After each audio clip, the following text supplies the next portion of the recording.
Okay, so we're taking a lot of information from what we just did, which was standardizing scatter plots. So we talked about this in the last example, bunnies and people, and this was the information they'd given us.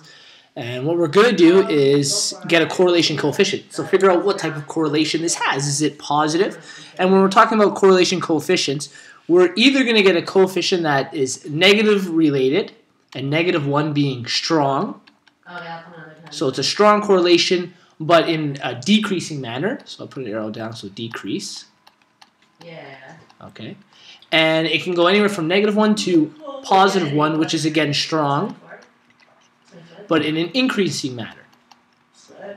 What won't be strong is 0. 0's not strong. Okay? That means there's really no correlation. The closer we get to the value of 0, the less strength there is to that correlation. It's not a very good correlation between the two. So in order to solve this, our ratio is equal to, this means the sum of, and we did this when we were doing standardization, the z-score of x times the z-score of y. So we're going to take each of our coordinates we found, remember these being coordinates, and we're going to multiply them together and then add all of those things up. Okay? And we're going to talk about what that means, and then we'll divide them by 1 less than the number of terms. Well, there's 7 terms. So let's scroll down to where we actually standardized our page. So we standardized our page, and I'll zoom out a little so we can see our values. These are the values we used when we standardized. So these are the actual coordinates. Okay? Now, first things first, we want to talk about, we can get a general idea if something's going to be strong or not. This is quadrant 1, quadrant 2, quadrant 3, and quadrant 4. Okay? In quadrant 1, x and y are positive. Okay? And remember we said that our formula, we're going to be looking for the sum of zx times zy. I know that's really small. Well, that means we're going to be multiplying those values. Well, if you multiply two positives, your answer is going to be a positive value. So anytime we have values in this quadrant, that's going to help us with a positive correlation. Also, in quadrant 3, this is where we're going to have values that x is negative, so a negative value for x and a negative value for y. Well, when we multiply those, we're still going to get a positive value because a negative times a negative is a positive. So anytime we have values, and we'll go green for positive, kind of like go. Anytime we have points that are in quadrant 1 and quadrant 3, those are going to help with positive correlation. Okay, because of multiplication of the two. In quadrant 2, though, this is where x is negative and y is positive. So when you multiply the two, you're going to get a negative correlation. And in quadrant 4, you're going to get x at positive, but y being negative. Okay. And when you multiply those, you're going to get a negative value. And this has to do with multiplication. Okay. So we'll highlight in red here. This is going to give a negative correlation. Quadrant 2, any values in quadrant 2 and 4 will give us negative. So it's not bad to be negative. It just means if we have a lot going like this, more likely we have a strong negative correlation. But if we have more in the positive ranges, more likely we have a strong positive correlation. And if we're all over the place, we probably don't have a strong correlation of either. Okay? So these were the values. What we're going to have to do is we're actually going to have to multiply these values and get answers. And then we're going to have to add all those answers up. That's what this formula here is at the end. It says the sum of zx, and because they're right beside each other, times zy. So that means you have to add up all of those products and then divide it by, and this is the ratio, it's going to be equal to n minus 1, n being the number of terms. Well, we have 7 terms. We already know that. Okay? Let's actually multiply these values. Help me out here. Okay? So this one's going to be a positive value. And the actual amount, I'll do the yellow one, you do the purple one beside it, okay? So 0.78 times 0.42. This is going to be 0.3276. What did you get over here? 0.2464. 0.2464, okay?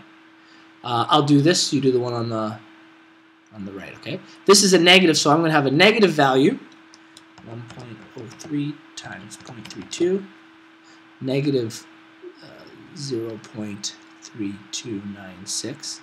This one you should get a positive value of what? 1.1919. Okay.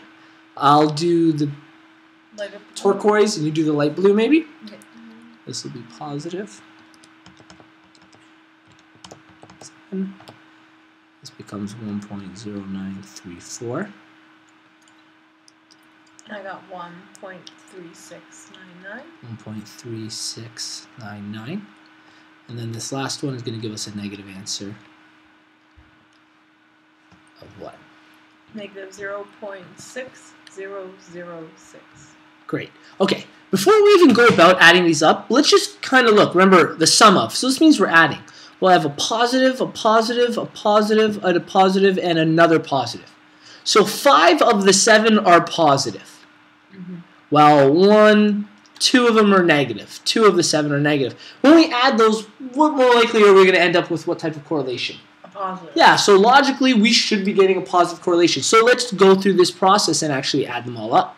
So this ratio should equal, and I'm going to write all these values out, 0.3276 plus negative 0.3296. I'll write them all out. You do the adding while I do it, okay? Plus 0.2464 plus, I'm just going to go underneath, 1.1919 plus 1.0934 plus 1.3699 and then plus negative 0.6006. So this is our summing. So I'm going to kind of zoom in now. Okay. So this is our just summing of the ratio. We're still going to have to divide all of these by 7 minus 1. Okay. So this thing here, I'm just going to circle it or go around it. This is all of this work. We're adding up all of those numbers that we multiplied together. You almost have one there for us. And then I'll do the bottom. 7 minus 1 is 6. So I did that in my head. I'm a genius.